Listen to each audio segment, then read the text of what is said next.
Keys to happy community. Many places in the scriptures tell us how to be better individuals. What do we need to do as a society to find peace and prosperity? I think we all want that in our community, big or small. And a community is really the sum of individual choices made by each member. In the first chapter of the Book of Alma, the Book of Mormon outlines how a community achieved great peace and prosperity through their choices. Or more specifically, as a result of their choices, there was much peace among the people of Nephi, Alma chapter 1 verse 33. How'd they do it? It's all in Alma 1. First, they were steadfast and immovable in keeping the commandments of God, and they bore with patience the persecution which was heaped upon them, Alma chapter 1 verse 25. Following God is a big help to the overall prosperity of a people. I say to any friends that are not religious, of course religion is not required, but it helps a lot. Most important is how that following manifests itself in the actions of the believers and their leaders. And when the priest had imparted unto them the word of God, they all returned again diligently unto their labors, and the priest not esteeming himself above his hearers, for the preacher was no better than the hearer, neither was the teacher any better than the learner, Alma 1:26. Those who taught were equal to those who listened. Hierarchy in the church was a temporary and transitory thing, existing for order, not aggrandizement, and thus they were all equal, and they did all labor, every man according to his strength, Alma 1:26. Everybody worked together as equals. Some obviously did more work than others, but they did not compare contributions of one to another. They compared their own individual results to their individual capabilities. Everyone worked as hard as he was able, and together they succeeded. We get caught up in concerns over who does more in a community. Alma seems to argue that becoming is more important than doing. But what about the poor among them? And they did impart of their substance every man according to that which he had to the poor and the needy and the sick and the afflicted, Alma 1:27. As a people, they took care of those who couldn't take care of themselves. This seemed to happen on an individual basis, not from some big program. As a people, they followed Christ's admonition to care for the poor. Jesus was very direct to Joseph Smith, commanding the saints to look to the poor and the needy and administer to their relief that they shall not suffer. Doctrine and Covenants section 38 verse 35.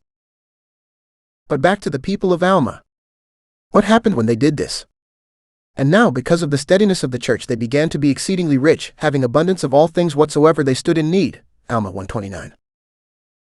They prospered as a group, exceedingly. But even as they prospered, they kept life in perspective. They did not wear costly apparel, yet they were neat and comely, Alma 1:27. And they did not set their hearts upon riches, Alma 1:30. When people choose to live the basic principles of the gospel, they prosper. They may not become ridiculously rich individually, but as a group they prosper exceedingly.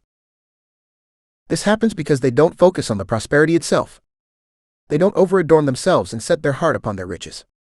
They keep first things first, principles over self-perception. I've seen it all over the world. When individuals join the Church of Jesus Christ of Latter-day Saints and live the principles of God, they prosper. Sometimes it takes a generation or two, but it happens. It's important to note that they don't forget the poor. In their prosperous circumstances, they did not send away any who were naked, or that were hungry, or that were athirst, or that were sick, or that had not been nourished, and they did not set their hearts upon riches. Therefore they were liberal to all, both old and young, both bond and free, both male and female, whether out of the church or in the church, having no respect to persons as to those who stood in need, Alma 1:30.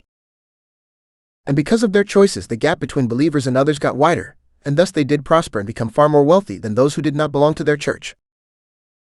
For those who did not belong to their church did indulge themselves in sorceries, and in idolatry or idleness, and in babblings, and in envyings and strife, Alma chapter 1 verses 31 and 32. The gap was caused by choices. When people followed God, they made fewer dumb choices. Isn't that what we all want? To make fewer dumb choices? Finally, in their relationships with members of their community, whether religious or not, they depended on the rule of law, applying the law equally and clearly amongst the people. And it came to pass that by thus exercising the law upon them, every man suffering according to that which he had done, there was much peace among the people of Nephi, Alma chapter 1 verse 33. So, some keys to a happy society. 1. Follow the commandments of God and be patient when it is hard to do so. 2. See and treat everyone as your equals. 3. All work together according to their own strength. 4. Take care of the poor. 5. When you do prosper, don't let that prosperity steal your heart. 6.